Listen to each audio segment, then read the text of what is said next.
He froze in the middle of the inspection, his eyes locked on her forearm like he'd seen a ghost rise from the grave. Without a word, Colonel Mason Riker ripped off his uniform jacket, then his shirt, baring his own skin to the stunned motor pool. There it was, the same faded black serpent coiled around a bullet, identical to hers. "She's not just a mechanic," he whispered, his voice trembling with recognition. "She's Black Viper 1. The air went dead silent. No one moved. Because in that moment, a buried secret was clawing its way back to life, and the desert heat felt like ice compared to the storm about to break. The Arizona sun was a relentless hammer, pounding down on Fort Ravenhall like it had a personal grudge against the base. It was the kind of heat that made metal sing and men sweat through their fatigues before breakfast was even over. Ryland Cade wiped a bead of perspiration from her brow, her grease-streaked hands never missing a beat as she torqued a stubborn bolt into place on the underbelly of a battered Falcon transport vehicle. At 0630 hours, the motor pool was her domain, a symphony of clanging tools, humming engines, and the occasional curse from a frustrated tech. She thrived here, where machines spoke in clear mechanical languages, free from the ambiguities of human interaction. People were unpredictable. Engines weren't. They broke for reasons you could fix, not for emotions or hidden agendas. Ryland had been at the base for 18 months now, blending into the background like camouflage on sand. Other mechanics knew her as the quiet one, the woman who could coax life back into a dead alternator with nothing but a wrench and a keen ear. "She's got a sixth sense for this stuff," they'd say over lukewarm coffee in the break room. Like she was born under a hood. They weren't wrong, but they didn't know the half of it. Her skills weren't born from trade school or endless YouTube tutorials. They were forged in fire in places where failure meant more than a stalled truck. It meant lives lost. Yeah, but she kept that buried deep under layers of routine and restraint. A voice shattered her focus, cocky and unwelcome. "Hey, Cade, what's with the ink? Looks like you lost a bet to a blind tattoo artist." Private Sean Drix, fresh out of basic, leaned against the fender, his grin too wide, his posture screaming newbie arrogance. The tattoo in question peeked out from under her rolled-up sleeve, a black serpent twisting around a .50 caliber bullet. Faded but deliberate, like a scar that had been inked over to hide the pain beneath. The guys behind him chuckled, egging him on. "Yeah, does it come with a story? Or is it just for scaring off dates?" Ryland didn't look up, her wrench turning with precise, unhurried motion. "It's functional," she replied, her tone flat as the desert horizon. No emotion, no bait taken, but inside a flicker of annoyance stirred. She'd heard it all before, the jokes, the bets on whether it was a drunken mistake or a prison souvenir. They laughed because they didn't understand. To them it was just bad art. To her, it was a reminder of a life she'd tried to leave behind. A mark that bound her to shadows she thought she'd escaped. The laughter cut short as Master Sergeant Dale Connors strode into view, his clipboard clutched like a weapon. Connors was a lifer, the kind of NCO who could spot bullshit from a mile away and dismantle it with a single glare. "Private Drix," he barked, his voice carrying the weight of 20 years in uniform. "You got a death wish, or just allergic to minding your own damn business? That ink's above your pay grade, and so's harassing the best mechanic on this base. Get back to your station before I assign you latrine duty for a month." Drix paled, muttering a quick "Yes, Sergeant," as he slunk away with his tail between his legs. The others dispersed, suddenly fascinated by their own tools. Ryland finally glanced up, her eyes meeting Connors for a brief second. There was something in his gaze, not pity, not curiosity, but recognition. A subtle nod passed between them, unspoken but clear. He'd seen enough in his career to know when to back off. She didn't thank him. Boards like that were luxuries she couldn't afford. But as she slid back under the vehicle, she felt the weight of his warning. People were starting to notice. And in her line of work, past or present, noticing could be deadly. Colonel Mason Riker wasn't the type to linger in the motor pool.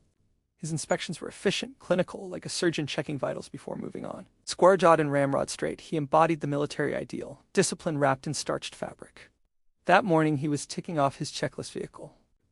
Readiness, personnel accountability, when his eyes caught on Ryland. She was on her back, half buried under a recon striker, her sleeve hiked up just enough to reveal the tattoo. He stopped dead, boots rooting to the concrete as if magnetized. It wasn't the ink itself that hit him, it was the exactness of it. Serpent's coils, the bullet's gleam faded, yes, but unmistakable. Memories flooded back unbidden, classified ops in forgotten corners of the world. A unit that officially never existed, and a night of fire and betrayal that had claimed to. Many. His face drained of color, not from confusion or amusement, but from the shock of seeing a ghost made flesh. Sergeant Connors, he said, his voice low and edged with urgency. That mechanic Cade. Tell me about her. Act. Connors shifted, sensing the shift in the air. Tier 2 specialist, sir. Eventually turns junk into gold with those engines. No complaints, no drama. But Riker's gaze didn't waver from Ryland's form. Hey! He stepped closer, his shadow falling over her workspace. Cade, he commanded, the word sharp but controlled. The wrench paused. She emerged slowly, fluidly, standing to face him without a hint of deference or fear. Their eyes locked, and in that instant the world narrowed to the mark on her skin. Recognition hit like a suppressed round, silent but lethal. Riker didn't hesitate. His hands moved to his uniform, unbuttoning with deliberate speed, jacket off, shirt tugged free, undershirt peeled away until his torso was bare under the harsh lights. Gasps rippled through the motor pool as the identical tattoo emerged, Black Viper around a bullet, scarred and seared into his flesh like a brand from hell. She's not logistics, he murmured, more to himself than anyone else. That's Black Viper. One. The words hung heavy, sucking the oxygen from the room. Connors blinked, piecing it together. The other text froze, tools suspended mid-motion. Even the hydraulics seemed to whine in protest. Riker composed himself, pulling his layers back on with mechanical precision, each button a barrier rebuilt. I need a word with her, he told Connors. Lone, clear the area. Connors nodded, barking orders that scattered the crew like roaches under light. You heard the colonel move out, and what you just saw? No, it didn't happen, am I clear? Ryland stood unmoved, her expression a mask of calm, but inside the dam was cracking. The tattoo wasn't just skin deep. It was a key to a door she'd bolted. Shut years ago. As the motor pool emptied, Riker leaned in closer, his voice a whisper carried on the wind. Apps Chamber 7 Alpha. 20 minutes. Come alone. He turned on his heel, striding away like a man who'd just disturbed a grave. Lana watched him go, the fresh sting of exposure prickling her skin. The game had changed. Pretending was over. Ops Chamber 7 Alpha was buried deep in the base's underbelly. A room designed for secret soundproof walls, redacted maps, and air thick with the scent of classified ink. Lylan entered precisely on time, her boots echoing softly against the concrete. Riker was already there, hunched over a table littered with files and a glowing tablet. He didn't look up immediately, but when he did, his eyes held the haunted look of someone revisiting a nightmare. I watched your file burn, he said, straight to the point. They told us you went down in Black Hollow Ridge, no survivors. Nothing left but ash. She crossed her arms, leaning against the doorframe. They weren't wrong about the ash, but someone pulled me out faceless, nameless. Woke up in a med bay with a new identity and orders to disappear. Non-recall classification, and buried under maintenance protocols. Her voice was even, but the undercurrent of bitterness was there, sharp as a blade. Riker slid a manila folder toward her, its black seal unbroken. Inside, photos blurred faces from a unit long dissolved, except one crystal clear, hers. We held a memorial, he admitted, guilt etching lines deeper into his face, folded the flag, said the words, hey, and all this? Time, ... Ryland flipped through the pages, her fingers tracing old code names. You thought I was dead. Everyone did. That's how they wanted it. He leaned forward, fists on the table. They didn't kill you, they erased you, caged you in plain sight. She met his gaze, unflinching. You climbed the ranks, kept quiet. The accusation hung unspoken, but Riker didn't flinch. I had no choice but now. ... This. He tapped the tablet, pulling up a paused drone feed. A biometric ping from a dead zone in the Tharwind expanse. 99.2% match, Sergeant Willow Nash. Her breath caught, just for a second. Willow's dead. I saw the blast. Riker shook his head. We thought you were too. But someone's digging sweeping files on Phantom Unit 11. Psych Evil's after-action reports. Redacted forever, until now. The room felt smaller, the walls closing in. Who? She demanded. Foreign ops, Internal leak. He shrugged, frustration evident. Higher than my clearance. But they're hunting leverage, ghosts like us. Ryland's mind raced, mapping threats like she used to map battlefields. Then we stop hiding, draw them out. Riker nodded, a grim smile forming. Yeah, that means going visible. You ready? She rolled up her sleeve, the tattoo staring back. I never stopped being ready. The cafeteria buzzed with midday noise, but to Ryland it was a battlefield of reflections and angles. She sat with her tray, fork moving mechanically, but her eyes scanned, tray stand mirroring the door, convex security mirror catching the serving line, glass panel above the soda machine reflecting the room's blind spots. Third sweep confirmed it, a man in civilian garb, posture too rigid for a visitor, stirring coffee he never sipped. Earpiece subtle, but there. He tapped it twice as she shifted, his shoulder adjusting to track her without looking behind her. Lieutenant Marino rose, his comms console clipped to his belt like a lifeline.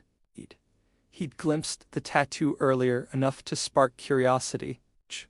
But Connors intercepted, sliding into view with a tray. Sit down, Lieutenant. You didn't see what you... I think you did. Marino hesitated, then complied, grumbling. Ryland kept eating, her mental checklist unfolding. 2 exits, 1 blocked by trash bins. Windows too glaring for quick escape. Tray edge as improvised weapon. Forks, useless. Chairs too bulky. She stood, dumped her tray, and exited without glancing back. But in the window's reflection, she saw it, hand to phone, call placed. They weren't trailing, they were encircling. By the time she reached her workstation, she'd cataloged for escape routes. 2 safe fallback points and 5 unfamiliar faces on base. Connors was waiting, hands clasped behind his back. Colonel Riker. Now maintenance protocol review. Code 4, get to the ops chamber, trouble. The walk felt charged, every hallway a potential ambush, every door a tripwire. Inside 7 Alpha, Riker pointed to a chair and slid an envelope across. Intel dropped 2 hours ago. Dossiers on Phantom survivors' movements, aliases. Yours is Priority 1. She didn't flinch, but her focus sharpened. Echo Mark protocol, he nodded. Your call, if we activate. The seal broke under her thumb, red wax Emberfall directive. Last time she'd seen one, it cost 3 lives. Who's pulling strings? Unknown, could be ours, could be enemies. Silence descended, heavy with implication. Not fear, clarity. Because silence wasn't peace, it was the calm before detonation. She pocketed the key inside. As her fingers closed, the mechanic facade cracked fully. Ryland Cade was mapping continents now, the war she'd fled rushing back like a tide. For 2 years, she'd worn the role like armor wrench in hand, oil on her skin, banter about engine specs masking the operative beneath. But the folder Riker handed her shattered that. Phantom Unit 11 reinstated for Emberfall duration. He said no fanfare, just fact. She opened it, codenames, targets, asset maps across 6 continents. Her call sign in red, Black Viper 1, active. Her fingers traced it, a scar reawakened. Riker handed a tin case sterile cloth needle, original ink. She moved to better light, sleeve up. The faded serpent stared back, dulled by time. She cleaned, dipped, stroked tree opening lines, sharpening coils. Blood mixed with ink. Truth. With pain, Riker watched. If they trace you, ... that's the point. She wiped the cloth, black and red blending, and it's over. Do you want out? No, I want to give others the out I never got. Sleeve down, ink bleeding through. Declaration. Made. Black Viper 1 wasn't hiding any. Wit was hunting.